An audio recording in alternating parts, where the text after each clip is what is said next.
ഞങ്ങളെ സംബന്ധിച്ച് ഞങ്ങളുടെ അംഗങ്ങൾക്ക് വിപ്പ് കൊടുക്കുകയുണ്ടായിട്ടുണ്ട്. പക്ഷേ പാർട്ടിയുടെ നയങ്ങൾക്കും തീരുമാനങ്ങൾക്കും എതിരായിട്ടുള്ള ഒരു സമീപനമാണ് കൈചിഹ്നത്തിൽ വിജയിച്ചവരും സ്വതന്ത്രമായി ജയിച്ച് പിന്നീട് പാർട്ടിയിലേക്ക് തിരിച്ചെടുക്കപ്പെട്ടവരും അവിടെ സ്വീകരിച്ചിട്ടുള്ളത്. ആ കാര്യത്തെക്കുറിച്ച് കർശനമായ നടപടി ഇന്നലെ തന്നെ, അത് കഴിഞ്ഞ ഉടനെ തന്നെ പാർട്ടി സ്വീകരിക്കുകയുണ്ടായി. പാർട്ടിയിലെ ഈ കൈചിഹ്നത്തിൽ വിജയിച്ച 8 പേരെയും സ്വതന്ത്രരായി വിജയിച്ച് പാർട്ടിയിലേക്ക് വന്ന 2 പേരെയും പാർട്ടിയിൽ നിന്ന് പുറത്താക്കിയിട്ടുണ്ട്. അതോടൊപ്പം തന്നെ ഇതിന് നേതൃത്വം കൊടുത്തു എന്ന് ഉള്ള DCC general secretary Shri PM ചന്ദ്രനെയും മണ്ഡലം കോൺഗ്രസ് കമ്മിറ്റിയുടെ പ്രസിഡന്റ് ശ്രീ ഷാഫിയെയും KPCC നേരിട്ട് തന്നെ പുറത്താക്കിയിട്ടുള്ളതാണ്. അല്ല, ഇവിടെ നിന്ന് വിപ്പ് കൊടുത്തേക്കുന്നത് അതിൻ്റെ ബന്ധപ്പെട്ട ചുമതലക്കാർക്കാണ്. അത് അവരാണ് അത് ചെയ്ത് കൊണ്ടുവരേണ്ട ഉത്തരവാദിത്വം, അത് അവരെ ഏൽപ്പിച്ചിട്ടുണ്ട്.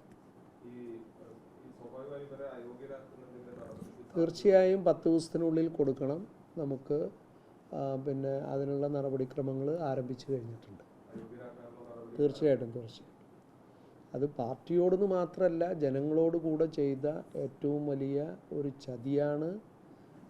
വലിയ ജനാധിപത്യത്തിന് നിരക്കാത്തതാണ്. ഒരു സ്ഥാനമാനത്തിന് വേണ്ടി ഒരു വർഗീയ പാർട്ടിയുമായി കൂട്ടുകൂടുന്നൊരു സാഹചര്യം അത് ഒരിക്കലും ഉണ്ടാവാൻ പാടില്ലാത്തതായിരുന്നു.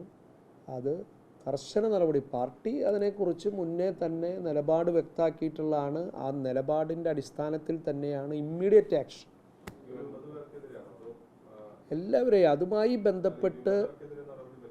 അല്ല, വിമതരെ പാർട്ടിയിൽ നിന്നും പുറത്താക്കപ്പെട്ടവരാണ്.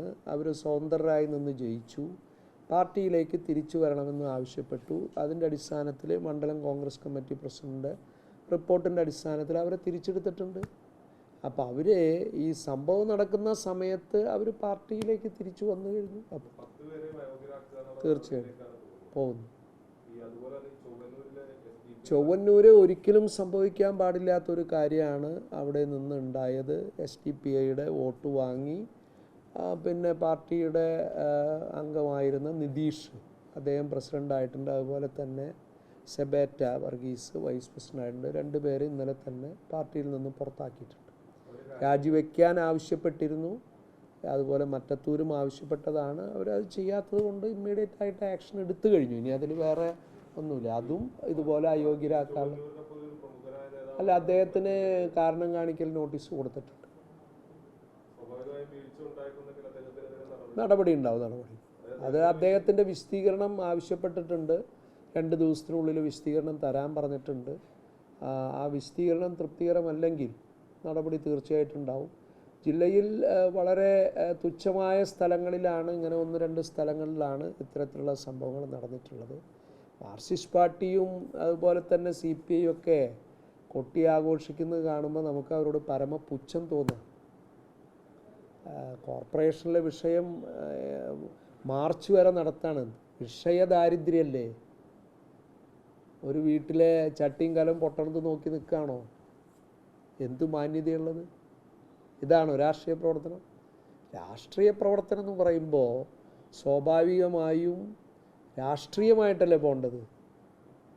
അപ്പോൾ ഒരു വെളിപ്പെടുത്തൽ വന്നു എന്ന് പറഞ്ഞ് എന്താണെന്ന് പോലും പരിശോധിച്ചിട്ടില്ല. അത് പരിശോധിക്കാതെ ഉത്തരവാദിത്തപ്പെട്ട രാഷ്ട്രീയ പാർട്ടികൾ കൊടിയെടുത്ത് ഇതിനിറങ്ങാണ്. വിഷയദാരിദ്ര്യം എന്നല്ലാതെ നമുക്ക് അതിനെക്കുറിച്ചൊന്നും പറയാനില്ല. മുൻകാലങ്ങളിൽ CPM നടത്തിയിട്ടുള്ള ഇത്തരത്തിലുള്ള കാര്യങ്ങൾ, ഇപ്പോൾ ഇതൊക്കെ പറഞ്ഞല്ലോ. CPMൻ്റെ മെമ്പറല്ലേ ചേലക്കര ചെയ്തത്? എന്താണ് അബ്ദുൽ ഖാദറിന് അതിനെക്കുറിച്ച് പറയാനുള്ളത്? CPMൻ്റെ മെമ്പറല്ലേ ചെയ്തത്? അപ്പോൾ അതൊക്കെ ഞാൻ പറയുന്നത് വ്യക്തിപരമായിട്ട് ചില വിഷയങ്ങളുള്ളതിനെ കാടടച്ച് വെടിവെക്കല്ല. അപ്പോൾ ചേലക്കരയിൽ CPM ഞങ്ങളുടെ സ്ഥാനാർത്ഥിക്ക് വോട്ട് ചെയ്തത് അത് അബ്ദുൽ ഖാദറിൻ്റെ നിർദ്ദേശാനുസരണമാണോ? വ്യക്തമാക്കണം. ഈ വ്യക്തികൾക്ക് സ്വാതന്ത്ര്യമുണ്ട്, പാർട്ടിയിൽ നിൽക്കുമ്പോഴും ജനാധിപത്യ പ്രസ്ഥാനമാണ്, അവർക്ക് സ്വാതന്ത്ര്യമുണ്ട്. അവർ രീതിയിൽ പ്രവർത്തിച്ചതിനെ പാർട്ടിയെ കുറ്റപ്പെടുത്തല്ല, പാർട്ടി അതിലെന്ത് നടപടിയെടുത്തു എന്നാണ് നോക്കേണ്ടത്. മാർക്സിസ്റ്റ് പാർട്ടി ഒരു ചെറുവിരൽ പോലും അനക്കിയില്ല.